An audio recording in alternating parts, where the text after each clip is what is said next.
Nike ကကမ္ဘာအကြီးဆုံးအားကစားဝတ်စုံအမှတ်တရဖြစ်ပါတယ်။အဲ့ဒီကုမ္ပဏီရဲ့ဒီနေ့ဝင်ငွေဟာအမေရိကန်ဒေါ်လာ300ကျော်တဲ့အထိရှိပါတယ်။ရိုနယ်ဒိုနဲ့ရာဖိနာတွေတို့ကမ္ဘာအဆင့်မီအားကစားသမားများဟာ Nike ရဲ့ထုတ်ပုံများအသုံးပြုကြပါတယ်။ Nike ကိုတည်ထောင်ခဲ့သူဟာတချိန်ကအောင်မြင်မှုမရခဲ့တဲ့အားကစားသမားတစ်ယောက်ပါ။သူ့ကားရဲ့နောက်ဖိုးထဲမှာဖနက်တွေထည့်ပြီးရောင်းရင် Nike ကိုစတင်ခဲ့တယ်ဆိုရင်ခင်ဗျားတို့ယုံပါလား။ဒီဗီဒီယိုကတော့ Nike ကိုတည်ထောင်ခဲ့သူဖီနာရဲ့ဇာတ်လမ်းပါ။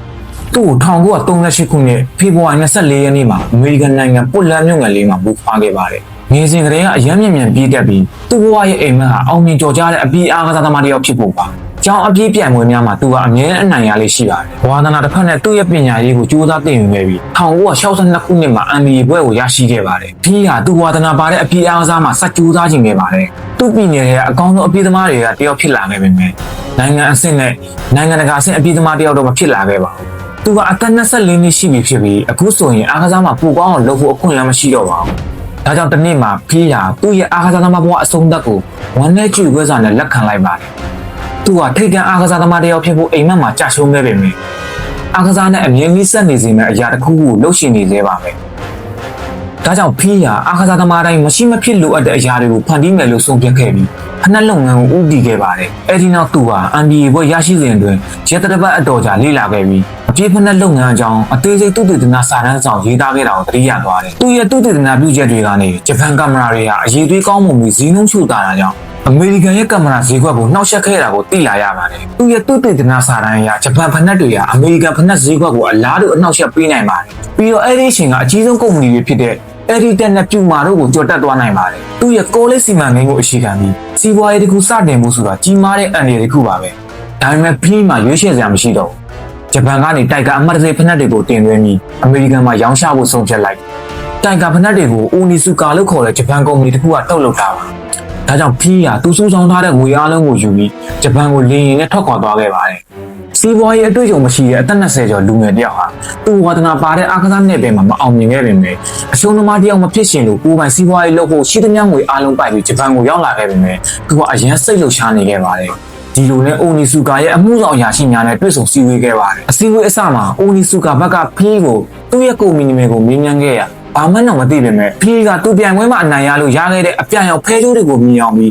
Blue Ribbon လို့ပြောခဲ့ပါတယ်။သူက Blue Ribbon Sport လို့ခေါ်တဲ့ကုမ္ပဏီတစ်ခုကိုစားပြုပါတယ်။အဲ့ဒီတော့ကဒီလိုကုမ္ပဏီမျိုးမရှိဘူး။ဒါပေမဲ့အိုနီဆူကအမှုဆောင်ရာရှိတွေကဒီနာမည်ကိုကြည်နက်အားရခဲ့ကြပါတယ်။ဒီလိုနဲ့သူ့ရဲ့ plan တွေကိုအသေးစိတ်ရှင်းပြခဲ့ပြီးအဆုံးမှာတော့အိုနီဆူကာရဲ့ဝန်ထမ်းတွေကအရင်အထင်ကြီးသွားတာကြောင့်သူ့ရဲ့ Blue Ribbon ကုမ္ပဏီကိုအမေရိကန်မှာတိုက်ကာဖနက်တွေကိုရောင်းချစေချင်ခဲ့ကြပါတယ်။ဒီကတူးလိပ်စာကိုပေးပြီးတိုက်ကာလေ့ကျင့်ရေးဖနက်နမူနာတချို့ပို့ပေးဖို့ပြောလိုက်တယ်။သဘောတူညီချက်ရရှိပြီးနောက်ဖီးရဲ့ပျော်ရွှင်မှုကအကန့်အသတ်မရှိခဲ့ပါဘူး။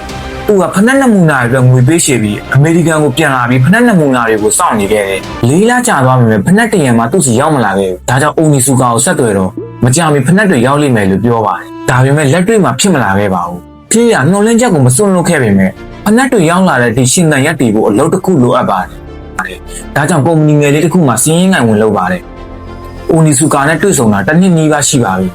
။အဲ့ဒီအချိန်မှာအခွန်ကောက်ဌာနကနေအကြောင်းကြားစာရောက်လာတဲ့အခါဖီးရနှော်လင့်ချက်ပျောက်ဆုံးလို့ညီပါဖြစ်နေပါဂျပန်ကလာတဲ့ဖနက်ဆက်နေရရှိတယ်ဖနက်တွေကောက်ယူပြီးနောက်ဖီးရဘူးကိုဖြေပြီးသူ့ရဲ့ကိုလိတ်နီးပြဘီးဘိုဝါမန်ကိုဖနက်တွေပြခဲ့ပါတယ်ပြီးတော့သူ့စီးပွားရေးစီစဉ်ကြောင်းပြောပြတယ်ဘီးဘိုဝါမန်ကဖနက်တွေကိုရမ်းကြိုက်တာကြောင့်နောက်တစ်နေ့မှာပဲဖီးကို90ရာခိုင်နှုန်းရှယ်ယာရှင်တွေကမ်းလှမ်းခဲ့ပါတယ်ဖီးရဒီကမ်းလှမ်းချက်ကိုအတော်လေးအောင်သွားတယ်ဘီးဘိုဝါမန်ကသူ့ရဲ့နီးပြဘွားတစ်လျှောက်လုံးတစ်ခုတည်းသောအရာကိုပဲဆွေးလန်းခဲ့ပါတယ်အဲ့ဒါကတော့ဖနက်တွေပါပ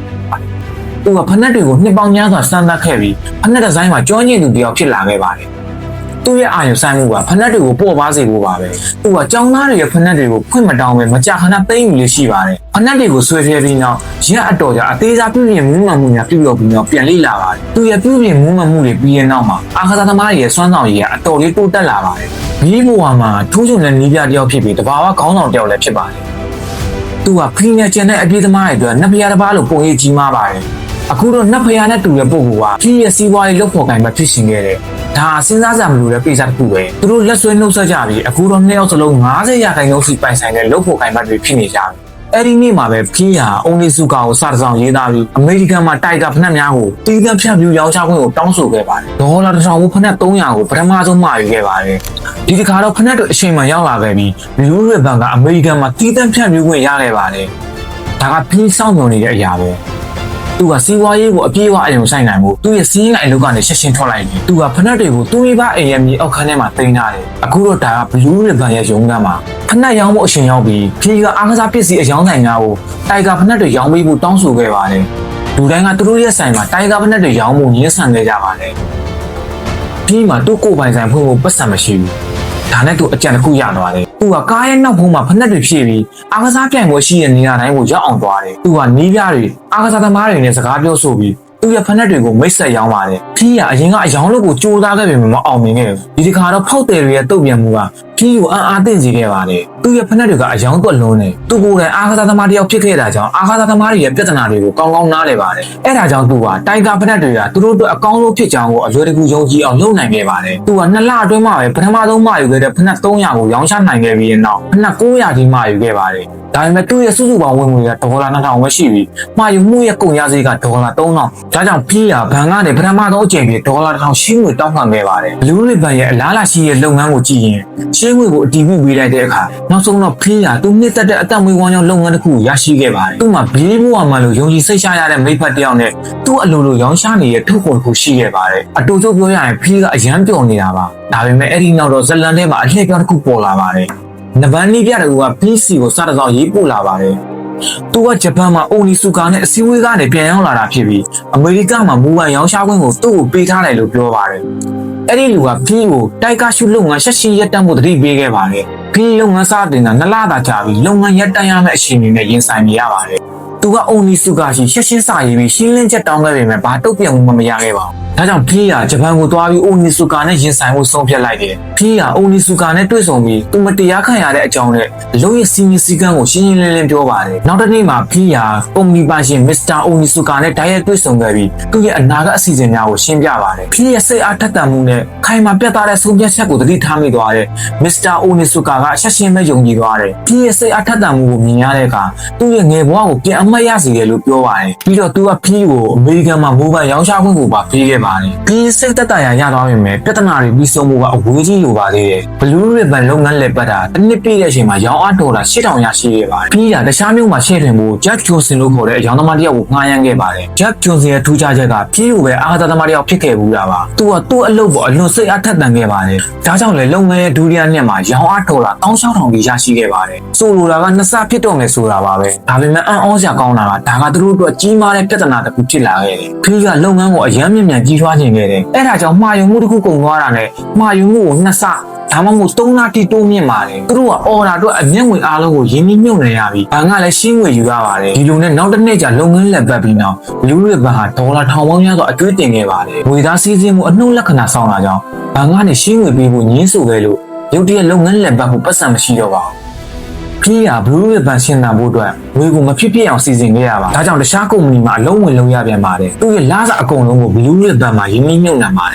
်တစ်ဖက်မှာလည်းသူ့ရဲ့လုပ်ဖို့ကိုင်မဲ့ဘေးဘဝမှာတိုင်ဂါဖက်များကိုပုံမကောင်းမွန်လှုပ်ဆောင်နေပါတယ်အမေရိကန်တွေရဲ့ခန္ဓာကိုယ်ဟာဂျပန်တွေထက်ပိုရှည်ပြီးပိုလေးတယ်ဆိုတာဘေးဘဝမှာသဘောပေါက်ခဲ့တယ်ဒါကြောင့်သူတို့ရဲ့ဖက်နှက်တွေလည်းကွဲပြားတဲ့ပါတယ်ဘေးဘဝမှာလည်းဖက်နှက်တွေကိုလေ့လာပြီးစမ်းသပ်မှုများပြုလုပ်ပါတယ်သူကတိုင်ဂါဖက်နှက်တွေအတွက်အကောင်းဆုံးအစိတ်ပိုင်းတွေကိုပေါင်းစပ်ပြီးအမေရိကန်များအတွက်အကောင်းဆုံးလေ့ကျင့်ရေးဖက်နှက်ဒီဇိုင်းထုတ်တဲ့အခါအလှည့်ပြောင်းတစ်ခုရောက်လာပါတယ်အဲဒီဖက်နှက်တွေကိုကော်တက်လို့အမည်ပေးခဲ့ပါတယ်ကော်တက်ဖက်နှက်တွေကိုစတင်ရောင်းချခဲ့ရာအမေရိကန်ဈေးကွက်မှာအတော်လေးအောင်မြင်ပါတယ်။ပြည်ရဲ့စီမံခန့်ခွဲမှုနဲ့ဘေးဘဝမှာရဲ့ဖက်နှက်ဒီဇိုင်းကြောင့်တိုင်ဂါဖက်နှက်ဟာနောက်9နှစ်အတွင်းမှာအမေရိကတဝန်းမှာထိပ်တက်အမှတ်တစိတ်တွေကတစ်ခုဖြစ်လာခဲ့ပါတယ်။1982ခုနှစ်အရောက်မှာတော့ရောင်းအားဒေါ်လာ1.3 သန်းထိရောက်ရှိခဲ့ပြီး Blue Ribbon လုပ်ငန်းဟာနှစ်စဉ်နှစ်ဆတိုးလာခဲ့ပါတယ်။ဒါကြောင့်ဖီးကအလုပ်ကနေထွက်ပြီး Blue Ribbon မှာပဲအချိန်ကြီးကြိုးစားလှုပ်ဆောင်ခဲ့ပါတယ်။ဂျပန်ကကြီးမားတဲ့ထိုးနှက်ချက်တစ်ခုတိုက်ခိုက်လာတဲ့အခါလုံးဝပြည့်စုံနေခဲ့ပါပြီ။ Blue Ribbon ရဲ့အောင်မြင်မှုကိုမြင်တဲ့အခါအိုနီဆူကလောဘကြီးလာခဲ့ပါတယ်။သူတို့ကတိုင်ဂါဖက်နှက်ကရတဲ့ဝင်ငွေအားလုံးကိုသူတို့ပဲယူချင်ကြတယ်။သူတို့ကဖီးကို Blue Ribbon ရဲ့ရှယ်ယာ51ရာခိုင်နှုန်းကိုသူတို့ကိုမရောင်းရင်အမေရိကရဲ့ဖြန့်ဖြူးခွင့်ကိုတခြားသူကိုပေးမယ်လို့ရှင်းရောက်ခဲ့ပါတယ်။ဖီးအတော်လေးတုံ့လို့သွားပေမဲ့ဒါကပဲကြီးမားတဲ့အလှည့်ပြောင်းတစ်ခုဖြစ်ပျက်ခဲ့ပါတယ်။ဖီးကအိုနီဆူကနဲ့စကားပြောဆိုခဲ့ပြီးဝယ်ယူကမ်းလှမ်းမှုအားလုံးကိုညှင်းဆန်ခဲ့ပါတယ်။ပြီးတော့သူ့ဘဝအတွက်အကြီးမားဆုံးပြောင်းလဲပေးမဲ့ဆုံးဖြတ်ချက်တစ်ခုကိုရှာခဲ့ပါတယ်။ ဖေးကသူ့အဖွဲအားလုံးကိုစုဝေးပြီးဒါကကျွန်တော်တို့အားလုံးစောင့်မျှော်နေတဲ့အချိန်ပဲလို့ပြောတယ်သူတခြားသူတယောက်ရဲ့ brand ကိုရောင်းဖို့အချိန်ကုန်သွားပြီအခုကကျွန်တော်တို့ရဲ့ကိုယ်ပိုင် brand ဖန်တီးဖို့အချိန်ရောက်ပြီဒါကြောင့်သူက Only Sugar နဲ့ပူးပေါင်းဆောင်ရွက်မှုကိုရပ်ဆိုင်းပြီးသူ့ရဲ့ကိုယ်ပိုင်အမှတ်တရဖက်နှက်တွေထုတ်လုပ်ဖို့ဆုံးဖြတ်ခဲ့ပါတယ်ပထမရှီလန်က logo အသစ်တစ်ခုဖန်တီးဖို့ပါဖေးကသူ့ရဲ့အမှတ်တရ logo ကိုပြေးလွှားခြင်းရဲ့သင်္ကေတရွေးရှားခြင်းရဲ့သင်္ကေတနဲ့အောင်မြင်ခြင်းရဲ့သင်္ကေတကိုပို့စားပြုတဲ့ logo ကိုဖန်တီးနေတာပါဒါအပြင် logo ကဖက်နှက်ရဲ့ဘေးမှာကိုက်နေရမယ်သူက logo design ဆွဲဖို့ graphic ကျောင်းသားတစ်ယောက်ကိုငှားရမ်းခဲ့ပါတယ်ရက်အနည်းငယ်ကြာမှာကျောင်းသားဟာဒီဇိုင်းများစွာကိုပြသခဲ့ပါတယ်ဝန်ထမ်းများဟာထူထဲသောအမှတ်ရှိအမှတ်သားကဲ့သို့ဝင်းညွတ်နေသော logo တစ်ခုကိုရွေးချယ်ခဲ့ကြတယ်ဖေးက graphic ကျောင်းသားကိုဦးညီပေးတဲ့အတွက်ကျေးဇူးတင်ကြောင်းပြောပြီး$35ပေးခဲ့ပါတယ် logo ပြီးရင်နောက်တစ်ဆင့်ကအမှတ်တရနာမည်ရွေးချယ်ဖို့ပါဖဲ့ကွမ်းနဲ့ dimension လို့နာမည်တွေအကြံပြုကြပါမယ်ကုမ္ပဏီရဲ့ပထမဆုံးအယောင်းဝင်တဲ့ Jeff Johnson က Nike ဆိုတဲ့နာမည်နဲ့အရင်လိုက်ဖက်တယ်ပြီးတော့ Greek ဘာသာစကားအရအောင်ဝဲနှစ်ဖျားမကို Nike လို့ခေါ်ပါတယ်ဒါကြောင့်ဖေးရာဒီနာမည်ကတင့်တော်ပြီးအတိတ်နိမိတ်ဆောင်နေဆိုပြီး Nike ဆိုပြီးတရားဝင်ကြေညာခဲ့ပါတယ်အဲ့ဒီနောက်တော့သူကဖနက်တွေထုတ်လုပ်ဖို့ပြင်ပထုတ်လုပ်သူတယောက်ကိုငှားရမ်းခဲ့ပါတယ် Nike ကသူ့ကိုဒီဇိုင်းတွေပူပြီးဖနက်ထုတ်လုပ်မှုကိုစတင်ခဲ့တယ်နောက်ဆုံးတော့ Nike အမှတ်တရဖနက်များကို1981ခုနှစ်မေလ30ရက်နေ့မှာကမ္ဘာတဝန်းကိုတရားဝင်မိတ်ဆက်ရောင်းချခဲ့ပါတယ်ဒါပေမဲ့ဒီနေ့ခေတ်နဲ့မတူပဲအဲ့ဒီအချိန်က Nike ကိုဘယ်သူမှမသိကြပါဘူးဒါအပြင် Adidas, Puma နဲ့ Tiger တို့လိုအမှတ်တရများဟာ Nike ကကြီးမားတဲ့ပြိုင်ဘက်များဖြစ်ကြပြီးသူတို့ကအမှတ်တရအသစ်တစ်ခုကိုရှေ့မိုးနိုင်စွာရှိကြပါတယ်ဒါကြောင့်ပဲဖေးရာ1980ပြည့်လွန်နှစ်တွေမှာဘယ်သူမှမသုံးခဲ့တဲ့ Nike ဈေးကွက်ရှာဖွေရေးဗျူဟာကိုအသုံးပြုခဲ့တာပါအပြေးသမားတွေကကမ္ဘာအကောင်ဆုံးအားကစားသမားတွေဝတ်ဆင်တဲ့အမှတ်တရသူဝတ်ဆင်ရတာနှစ်သက်ကြတာကိုသူတို့တွေ့ရှိခဲ့ကြပါတယ်ဒါကြောင့် Nike ကအဲ့ဒီအချိန်တုန်းကအကောင်ဆုံးအပြေးသမား Straight Preponderance နဲ့တစ်နှစ်ကို$9000နဲ့ promotion လုပ်ဖို့သဘောတူညီချက်ရရှိခဲ့ပါတယ်ဒါကြောင့် Nike ကအားကစားအမှတ်တရထောက်ခံချက်တွေကိုဈေးကွက်ရှာဖွေရေးမဟာဗျူဟာပြီးအသုံးပြုခဲ့တဲ့ပထမဆုံးအမှတ်တရတွေကတစ်ခုဖြစ်လာခဲ့ပါတယ်။ဒီရဲ့ဒုတိယဗျူဟာကတော့သူ့ရဲ့အယောင်အဖွဲ့ကိုဗျူဟာကြကြရွေးချယ်ဖို့ပါပဲ။ Nike ကအယောင်အဖွဲ့အတွက်အားကစားသမားတွေကိုယ်တိုင်ဒါမှမဟုတ်အားကစားကိုအရန်စိတ်ဝင်စားတဲ့လူတွေကိုအမြဲငှားရမ်းလေးရှိပါတယ်။ဆိုလိုတာကအယောင်ဝန်ထမ်းအများစုဟာအားကစားသမားများဖြစ်ပါတယ်။ဒါမှသာဖောက်တဲ့များရဲ့လိုအပ်ချက်နဲ့ပြဿနာများကိုနားလည်နိုင်မှာဖြစ်ပါတယ်။နောက်ဆုံးမှာထုတ်ကုန်ဒီဇိုင်းရောင်းအားနဲ့ရောင်းချပြီးနောက်ဝန်ဆောင်မှုအရေးတွေတိုးတက်လာစေရန်ရည်ရွယ်ပါတယ်။ဒီဗျူဟာနှစ်ခုပြင်ဖေးဟာသူ့ရဲ့အတွေ့အကြုံအရင်ကဖောက်တယ်တွေရဲ့အခြေခံနဲ့ဘီးဘိုဝါမန်ရဲ့ဖက်နှက်ဒီဇိုင်းဒါတွေအကုန်လုံးကိုအသေးစိတ်စီမံခန့်ခွဲပြီး Nike ကိုကြီးထွားစေခဲ့ပါတယ်။ရလက်အနေနဲ့ Nike က1980ခုနှစ်အရောက်မှာတော့ဝန်ထမ်း2900ပါတဲ့ကုမ္ပဏီကြီးတစ်ခုဖြစ်စတင်လာခဲ့ပြီးရောင်းအားဒေါ်လာ$380ဒီမှတ်တမ်းတင်နိုင်ခဲ့ပြီးအဲ့ဒီတက်ကိုကြော်လွန်ကအမေရိကန်ရဲ့အကြီးဆုံးအားကစားကုမ္ပဏီဖြစ်လာခဲ့ပါတယ်။ဒီဟာအမေရိကန်မှာအခိုင်အမာဆုံးအားကစားအမှတ်တရကိုဖန်တီးနိုင်ခဲ့ပြီလို့နောက်ဆုံးတော့ဂုဏ်ယူဝင်ကြွားနိုင်ခဲ့ပါတယ်။ဒါပေမဲ့ Nike ကိုလှုပ်ခါစေခဲ့တဲ့ကုမ္ပဏီတစ်ခုဝင်လာခဲ့တယ်။အဲ့ဒါကတော့ Reebok ပါ။ Nike ရဲ့အဓိကအာရုံစိုက်မှုကအားကစားသမားတွေအတွက်အကောင်းဆုံးဖြစ်အောင်အမြဲလှုပ်ဆောင်ပေးဖို့ပါပဲ။သူတို့ရဲ့အသွင်ပြင်တဲ့စတိုင်ကိုဘယ်တော့မှအာရုံမစိုက်ခဲ့ပါဘူး။ဒါပေမဲ့1980ပြည့်လွန်နှစ်တွေမှာဖက်ရှင်ခေတ်ရဲ့စီးကြောင်းနဲ့အားကစားဖက်နှက်အရသာမှာအဓိကပြောင်းလဲမှုတစ်ခုဖြစ်ပေါ်လာခဲ့ပါတယ်။လူတွေကခိုင်ခံ့ပြီးပိုကောင်းတဲ့စွမ်းဆောင်ရည်ရှိတဲ့ဖက်နှက်တရံနဲ့ကျေနပ်အားရကြတာမဟုတ်ပါဘူး။သူတို့ကဆွဲဆောင်မှုရှိပြီးစွမ်းဆောင်ရည်နဲ့အတူစတိုင်ကြတဲ့ဖက်နှက်ကိုလိုချင်ခဲ့ကြတယ်။ပြီးတော့ Reebok ကဖောက်တယ်တွေကိုအဲ့လိုပဲပေးခဲ့တယ်။နောက်ဆုံးတော့ဖောက်တယ်တွေက Nike နဲ့အဆက်အသွယ်ပြတ်တောက်သွားကြပါတယ်။ကုမ္ပဏီကပထမဆုံးအကြိမ်အရှုံးပေါ်ပြီးဝန်ထမ်းတွေကိုအလုပ်ဖြုတ်ခဲ့ရပါတယ်။ Reebok ဟာ1986ခုနှစ်မှာ Nike ကိုကျော်တက်ပြီးအကြီးဆုံးအားကစားကုမ္ပဏီဖြစ်ရပ်တည်နိုင်ခဲ့ပါတယ်။ Nike ကရှင်သန်မှုနဲ့ကြီးထွားဖို့ကိုမော်ဆန်တဲ့အရာတစ်ခုကိုမြန်မြန်ဆန်ဆန်လုပ်ခဲ့ရပါတယ်။ဒီအတွက် Nike ကနာမည်ကြီးဘတ်စကတ်ဘောကစားသမားတယောက်ကိုရွေးချယ်ခဲ့ပါတယ်။ Michael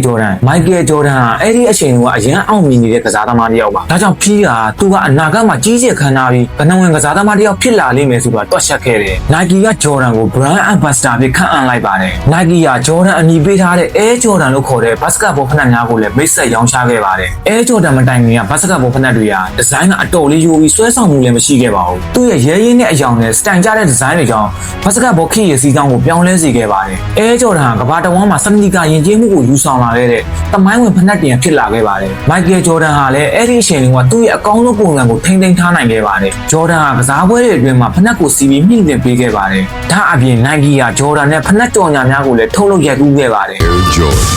It's all in the imagination. ဒါကြောင့် Air Jordan ဟာစွမ်းဆောင်ရည်နဲ့စတိုင်ရဲ့အစွမ်းထက်တဲ့ပေါင်းစပ်မှုဖြစ်ပေါ်ထွက်လာခဲ့ပါတယ်။ Nike က Air Jordan ကိုရောင်းချခဲ့တဲ့ပထမနှစ်မှာပဲဒေါ်လာ300ကျော်တဲ့အထိရောင်းချခဲ့ရပါတယ်။နောက်ဆုံးတော့ Reebok ကိုကျော်တက်သွားခဲ့ပါတယ်။ Nike ကဒီအောင်မြင်မှုကိုရပြီးနောက်မှာဘယ်တော့မှရက်တက်မသွားတော့ပါဘူး။1990ပြည့်လွန်နှစ်တွေမှာ Nike ကကမ္ဘာတဝန်းကိုရှက်ထွင်လာခဲ့ပါတယ်။ သူတို့ကနိုင်ငံတွေရဲ့ဈေးကွက်ကိုတနိုင်ငံပြီးတနိုင်ငံသိမ်းပိုက်လာခဲ့ပါတယ်အဲ့ဒီနောက်တော့ဖနက်အပြင်တခြားအားကစားဝတ်စုံများပါဝင်ရောက်လာခဲ့ပြီးဒီနေ့ခေတ်မှာ Nike ကကမ္ဘာအကြီးဆုံးအားကစားဝတ်စုံအမှတ်တံဆိပ်ဖြစ်ပြီးအမေရိကန်ဒေါ်လာ65ဘီလီယံကျော်တန်ဖိုးရှိပါတယ်ဖီနိုက်နဲ့ Nike ရဲ့ခရီးကတကယ်ကိုအမှန်ခမ်းပါပဲဒီဇက်လိုင်းရဲ့အရေးကြီးဆုံးသင်ခန်းစာကတော့လက်တွေ့အကောင့်ပဲပေါ်မှုပါပဲဖီနိုက်ကသူ့ရဲ့ရှူးတော့စာအုပ်မှာလူတိုင်းမင်းရဲ့အကြံဉာဏ်က YouTube တယ်လို့ပြောပါသေးဆက်လုပ်ပါမရက်နဲ့အဲ့ဒီနေရာကိုမရောက်မရှင်ရက်ဖို့တော့မစင်စားနဲ့ဘသူတွေဘာပဲပြောအကြံဉာဏ်တစ်ခုပေါ်စိတ်အားထက်တန်ရင်ကြုံလာတဲ့အခက်အခဲတွေကိုရင်ဆိုင်ပြီးအကောင့်တွေပေါ်ပါ